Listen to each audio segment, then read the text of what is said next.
Welcome back to another reading and correcting. With me, Kindar, the Tiger Writes, and Ty, the Tiger Supervisor. These are where I read a chapter from one of my stories and correct it as I go. If you want to listen to these live, it's every Tuesday morning, 8 a.m. Eastern Time on Twitch and YouTube. And if you are looking to support me, that is on my Patreon. Today, we are doing chapter 108 of The Captain's Heart. The call came in while Gralgiran was dressing. The display told him who it was, and he smiled. Hi. I hit him, Jeremy said, sounding less than his usual healthy self. Who? He went over what he remembered of his heart's friends and didn't come up with any possibilities there. Tome was one.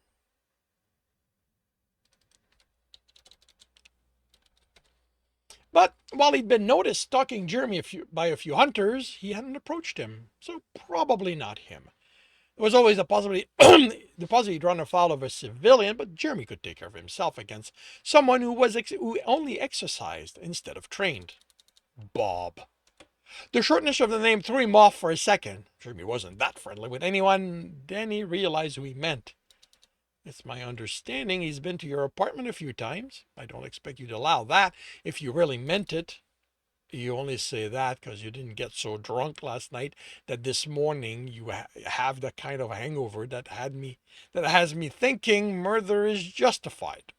Murder is never justified. He doubted Jeremy was serious, but he had to keep in mind what had been done to him.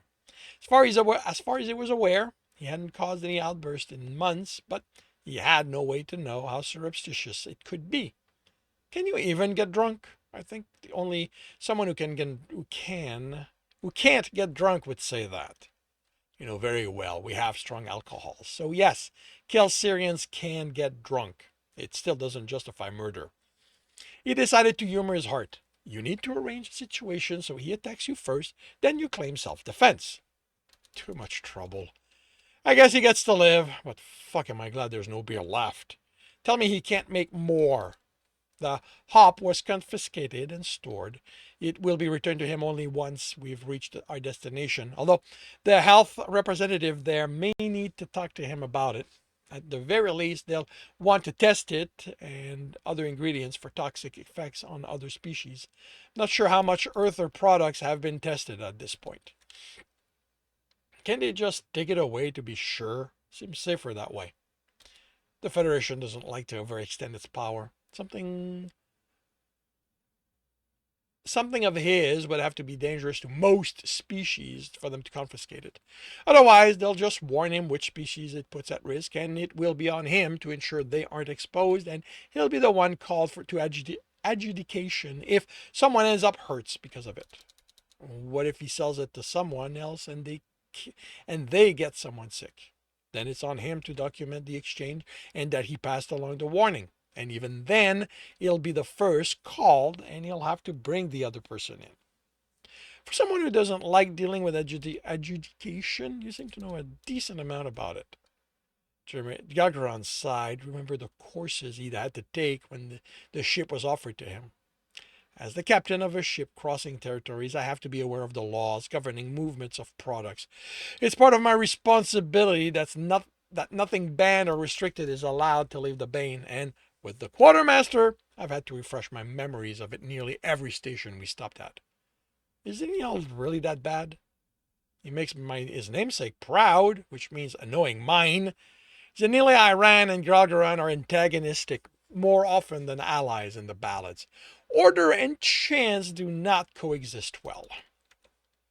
You think it happens just because he's named after him, or does he get off on annoying you? He gets off on it. He replied without hesitation and smiled at Jeremy's chuckle. But, if I'm being honest, I think you have been an influence on him. He hasn't done anything too annoying since becoming your friend. And I'll make sure not to tell him that. He'd feel obligated to work harder at it. I expect he would. I should get myself to medical and get detoxed, his heart said. Alex will not be amused if I'm still affected by this hangover by the time my shift starts. No, Alex will not. I hope your day goes well. Yours too. He wanted to say more, tell him how much he missed him, but he didn't want to trigger an attack. They were talking, and that was progress. In time, they would be able to meet. He found Bob the soldier using Jeremy's weight machine. Captain, the Earther greeted him. How are you adjusting? The short name still just wouldn't pass his lip.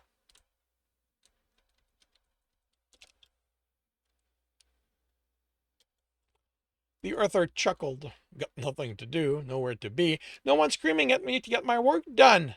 Don't think I've ever been this bored since ever. I'm sure we can find you something to do. You mean like making me some technicians I'm too qualified to be? Gralgiran's question gave way to realization. You mean Jeremy. Seems to me you have a great engineer and you're wasting his potential tapping screens and getting him to put band-aids.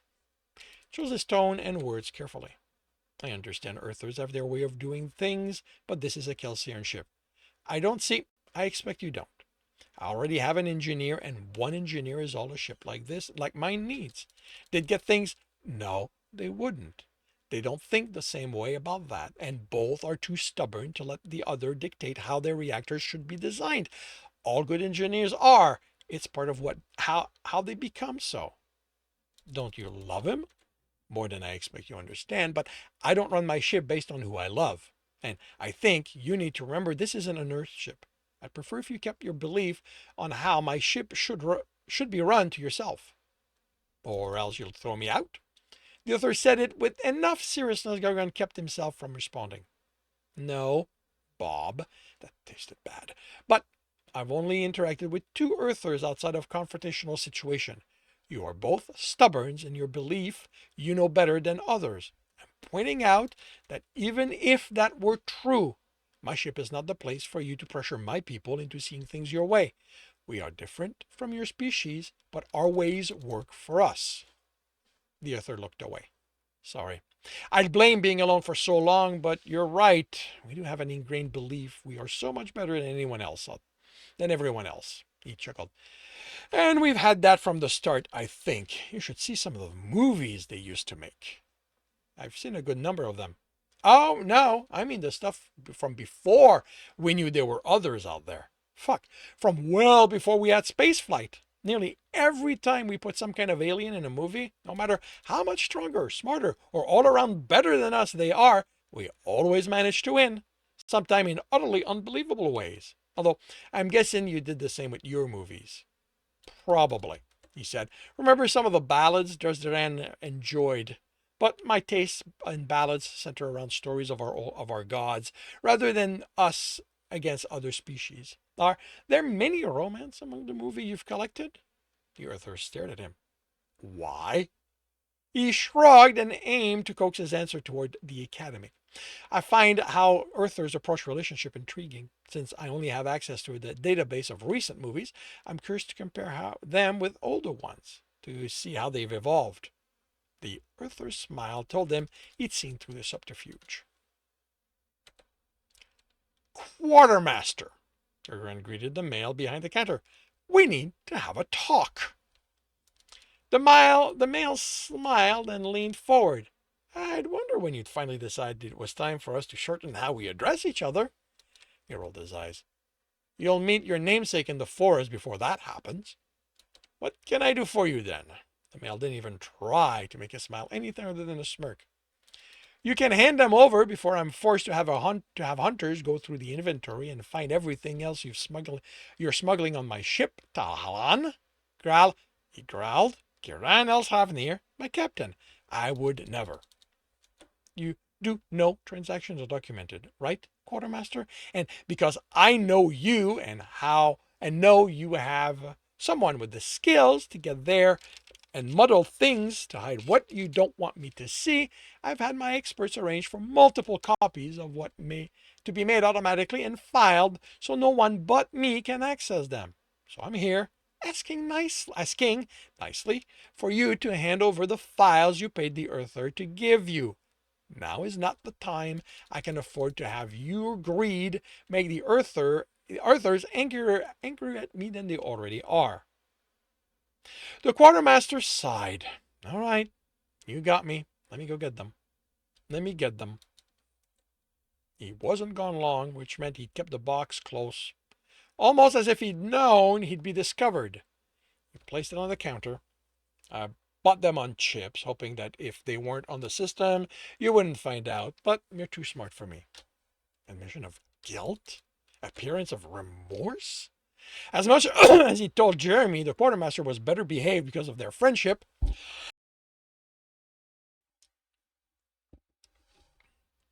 this was too far-fetched. Unfortunately, his suspicions weren't enough to act on. He had the amount of the transaction, but by not putting the recipes in the system, Gralgiran didn't know what had been bought. He'd done his part, and the quartermaster hadn't made his life needlessly complicated playing his. This could be considered a win, but there was still a potential danger.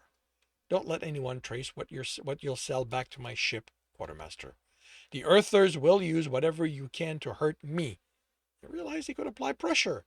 They'll use anything they catch you doing to hurt Jeremy. And he saw something he'd never seen before. The quartermaster swallowed in worry. And that concludes chapter 108 of The Captain's Heart. If you are enjoying this, please leave a like.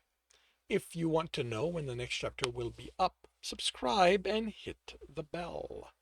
If you want to read this story, it is available on the Ream Story. And if you want to listen to these live, it's every Tuesday morning, 8 a.m. Eastern Time on Twitch and YouTube. Links are in the notes, and with that, I shall wish you a good day.